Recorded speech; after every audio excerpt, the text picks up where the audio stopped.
Bonjour, bienvenue sur Sudokanar. Dans cette vidéo, je vais vous présenter une variante de Sudoku que je crois ne pas avoir encore présentée sur la chaîne et qui s'appelle Battenburg ou Battenberg. Et le problème que j'ai choisi pour l'illustrer est extrait d'un Grand Prix, c'est une de mes sources préférées. C'était le premier round de l'année 2019. Les grilles étaient préparées par deux représentants des Pays-Bas, l'excellent Richard Stolk et l'excellent Arvid Bars, deux auteurs qui sont très prolifiques et qui produisent toujours d'excellentes grilles. Bien sûr, je mettrai un lien vers le livret de cette épreuve et la grille en question porte le numéro 9. Elle rapportait 46 points, ce qui donne un temps idéal aux alentours de 6 minutes et 54 secondes. On n'est jamais trop précis, et il est temps que je vous explique cette variante. Bon, déjà, vous pouvez voir qu'il y a 9 blocs 3-3, donc ça c'est normal. Et de temps en temps, on a ce motif en damier qui indique que les diagonales sont de la même couleur, en quelque sorte, ou plutôt chaque diagonale comporte deux chiffres de la même couleur, et ici la couleur c'est la parité. Donc ça signifie que sur une des deux diagonales, il y a deux chiffres pairs, sur l'autre diagonale, il y a deux chiffres impairs, donc c'est peut-être là les deux impairs, là les deux pairs, ou bien c'est l'inverse. Et, très important, s'il n'y a pas ce symbole, eh bien c'est que ce n'est pas le cas, c'est-à-dire que on n'a pas cette configuration de deux paires sur une diagonale et deux impairs sur une diagonale. Par exemple, là-dessus, on est certain que là, il n'y a pas deux chiffres pairs, donc il y aura peut-être un chiffre pair, ou peut-être aucun, puisqu'ici, il y a deux chiffres impairs. Et voilà donc en quoi consiste cette règle. Alors en général, ce qui est important de faire, c'est de déterminer au maximum la parité des chiffres qu'il y a dans les cases concernées par ces motifs. Bon, cela dit, je vois déjà ce 6 et ce 6. Je vais quand même placer le 6 à cet endroit-là. Je vais l'écrire en noir. Et je vais regarder. Ouais, il y a quand même des choses de Sudoku standard. Avec ce 2, je peux mettre un 2 dans une de ces deux cases. 7, 7, ouais, non. 2 et 3, alors ça c'est intéressant. On voit que le 2 et le 3 ne sont pas là-dedans, donc ils sont là-dedans. Et avec la parité, ils seront voisins, soit comme ça, soit comme ça. Enfin, ils seront voisins sur un des quatre côtés. Ce 9 et ce 9, ça me place un 9 dans une de ces deux cases. Et il est temps que je m'occupe un petit peu du Battenburg. Bon, j'ai repéré ceci.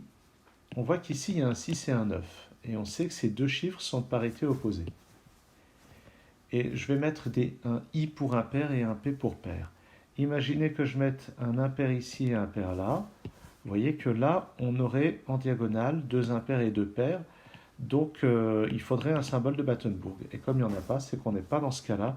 On est dans le cas opposé. Ici, c'est pair, ici, c'est impair. Ici, c'est impair, ici, c'est pair. Et ici, on a un Battenburg aussi, puisque celui-ci est pair. J'en déduis qu'ici, c'est un chiffre pair, ici, c'est impair, ici, c'est impair. Maintenant, on remarque ce carré. Là, il y a pair et pair, là, il y a impair, mais il n'y a pas de Battenburg, donc ça ne peut pas être impair ici. C'est aussi un chiffre pair. Et on peut même être plus précis, c'est un 6 ou un 8, en notant qu'il y a un 4 et un 2 ici. Maintenant, je vais regarder cette ligne, parce que là-dedans, je sais qu'il y a un pair et un impair.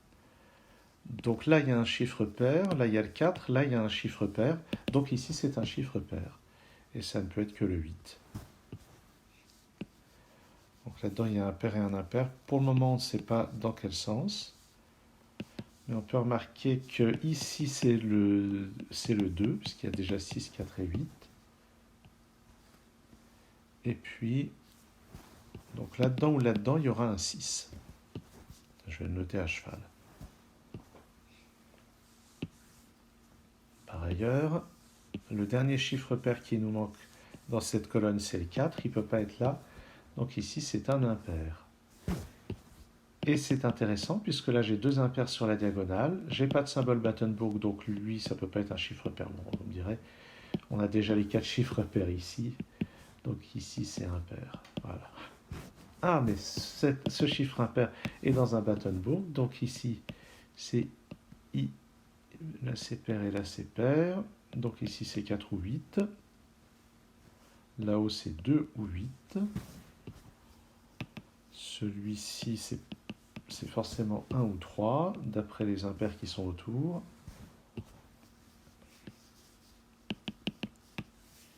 Oui.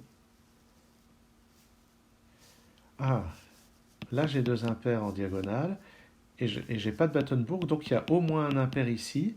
Et c'est intéressant parce que, déjà, en fait, de toute façon, avec ce 2, ce 4, 8, ce 2 et ce 6, je sais qu'ici, c'est forcément un impair. Voilà.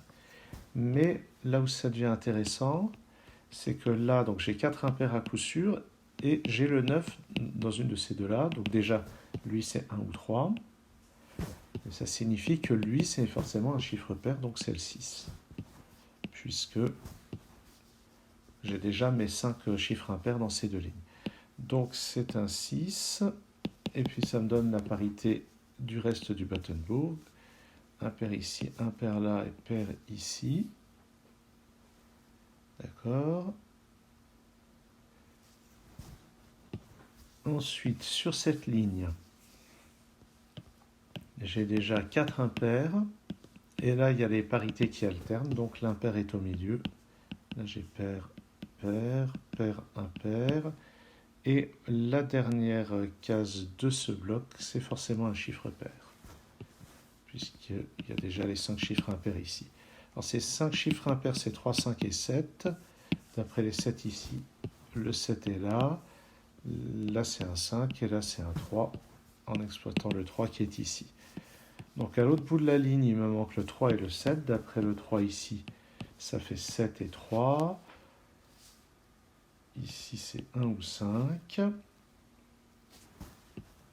4 et 2, donc ici, c'est 6 ou 8. Enfin, qu'est-ce que je raconte? 4, 6 et 2, c'est 8. Dans l'autre coin, c'est un 4. Et le dernier chiffre du bloc, c'est 1 ou 5. Ah, ici, j'ai 2 impairs et là j'ai un pair. C'est pas un Battenbourg, donc ici c'est un pair. C'est un impair, donc c'est 9. Et le 2 pour compléter. Les 2 chiffres pairs qui restent sur la ligne, c'est un 4 et un 6.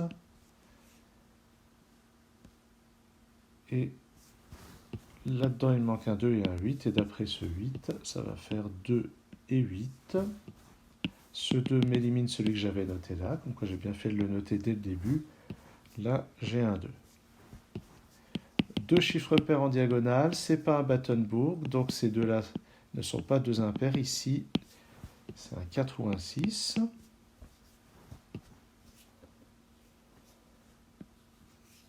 Donc, ah oui, au fait, j'ai un Battenbourg ici. Donc ici, c'est impair, ici, c'est pair. C'est pas un 6 ni un 2, donc c'est 4 ou 8. Pair, pair, impair, c'est pas Battenbourg, donc ici c'est pair.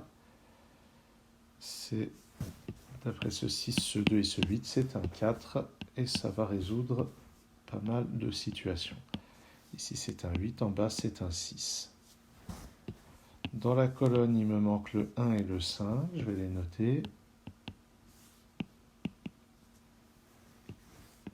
Là-dedans, ah ben, le chiffre pair ici c'est forcément 4.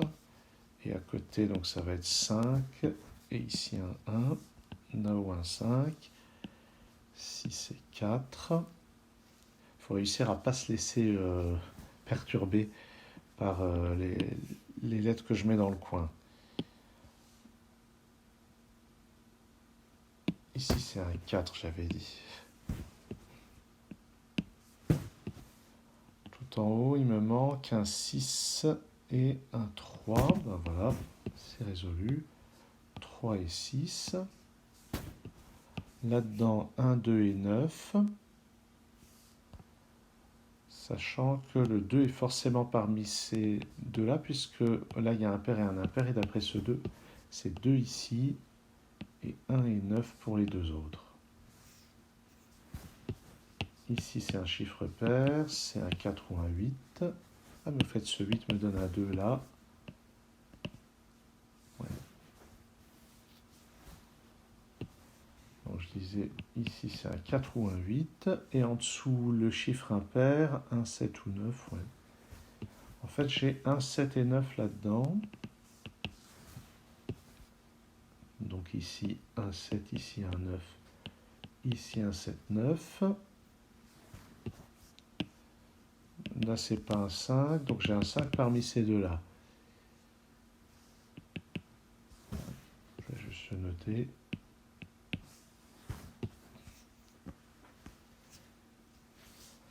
Il y a encore ici un chiffre impair. Un 5, c'est 3, 7 ou 9. Bon. Impair, impair, pair. Donc, pas de button book. Donc ici, c'est impair. C'est 1 ou 3.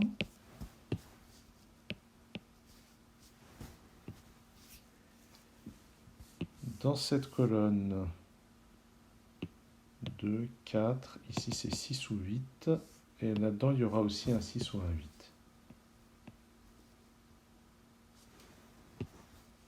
3, 7, 9. Là-dedans aussi, c'est 3, 7 et 9. Ça fait donc 7 ou 9 ici, 3 ou 7 ici. Je n'ai pas le 2 ici. Donc, là-dedans, le 2 est là. Dans cette colonne, il manque un 7 et 9. Ah, pardon, ici, il y a un 7. Donc, ici, c'est 1 ou 9. Un 7 ou 9. Il me manque un 5 là-dedans, je ne sais pas encore où. Celui-ci, ça peut encore être un 5 ou 9.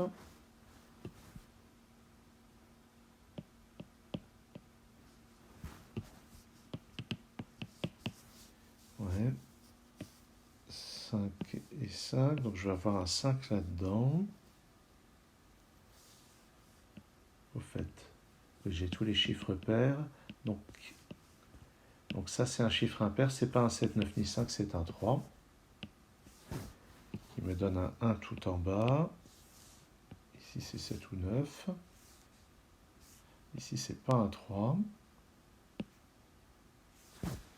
7 et 9, donc ici, c'est un 3. Et 4 et 8, là en bas, c'est 4 ou 8 également. Donc là-dedans, c'est 4, 8 ou 5. Donc ici, ça va être 5 ou 8. Et à côté, 4 ou 5. Et là, il n'y a pas de configuration anti-Battenburg qui me permette de conclure. Ah, bah non, non. Là, c'est toujours un 5, 7 ou 9. C'est un 5 ou 7 en réalité.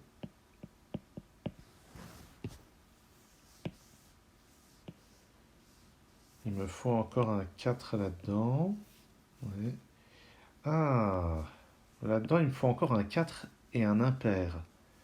Et je ne peux pas mettre ici 4 et ici impair, parce que ça mettrait un Battenburg. Donc c'est 4 au-dessus et impair en dessous. Le impair en dessous, c'est 1, 5 ou 7. C'est en fait 1 ou 7. D'accord. Maintenant, là, j'ai pair, impair. Et là, j'ai aussi un pair et un impair. Et comme c'est pas un Battenburg, c'est le pair au-dessus. Donc c'est 6.